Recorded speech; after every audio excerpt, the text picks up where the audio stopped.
5 Foundations, Part 2. We're going to talk about word-of-mouth advertising. The best kind of advertising is word-of-mouth advertising. It's better than a billboard or a Super Bowl commercial. Or even a great marketer with good collaterals is not as good as the word-of-mouth marketing we can create.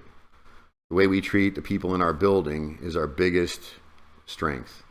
It's our biggest route to advertising. Positive patient experience is the only best way to build your census, build your resources, and build your reputation for the future. The best part of this is it's free. It doesn't cost you anything. All you have to do is pay attention to the residents and family members and staff that you currently have in your building. Every person with a good experience statistically will share it with 7 to 9 people. People with a bad experience routinely share it with 16 people. So good news and bad news spread relatively fast. How we're treating people is basically our promise for the future. It's your promise for census for the future, for resources for the future, for the development of your building and the protection and safety of your residents and staff. Okay. Let's talk about what a good administrator is. This is our fourth concept. A poor administrator will focus on financials. An average administrator will focus on regulation and paper compliance. A great administrator will focus on people. Good financials are a result of your ability to manage resources and the result of your reputation, the aforementioned word-of-mouth advertising. Financials are far more like a scoreboard.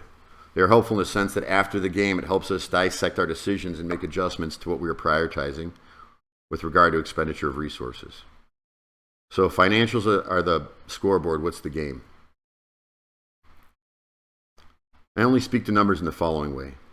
I need you to think of money in terms of resource. These are resources we need to retain good CNAs, retain good nurses, give annual raises, reinvest in the building, and give appreciation to staff in the form of luncheons and rewards. This is a cause most every level of employee can get behind. Your most entry-level housekeeper can understand these principles. If there's no margin, there is no mission. We have to think in census in terms of quality assurance, performance improvement. Is our census high because we have a good reputation? Is our census low because we have a bad reputation? Are we sending people out to the hospital unnecessarily, uprooting them from their home when we could have triaged them in-house? Census isn't about financially, it's about good care. If we're giving good care, our census will be going up. If we're creating a good reputation, our census will be going up. If we're protecting our residents and our nurses are intelligent and following, their assessment trees, then they're going to have good conversation with doctors about triaging our patients in-house. And that affects your census on a day-to-day. Average administrators focus on regulation and paper compliance. Regulation, it's a part of the game, and it's an important part of the game. We always want to put our best foot forward with surveyors. And if it's not documented, it never happened. We know that's rule number 1 in a nursing home. If it's not documented, it never happened. But these are snapshot customers. They don't know your residents. And the regulations weren't written for person-centered care, and they weren't written for that person as an adult. They were written by somebody thinking about their parents. So the regulations are the minimum expectation to keep your door open, and by no means should be considered an end-all, maker or breaker of a career. I've seen great teams get IJs, and I've seen horrible teams get, scot-free surveys. So your survey is just part of the game, and it's the minimum expectation to keep your doors open.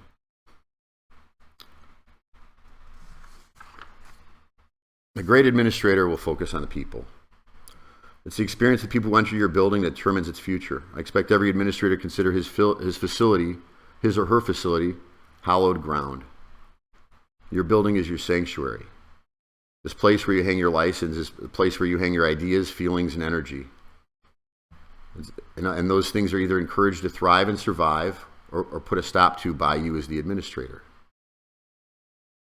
The way people feel in your building is how people feel about your building.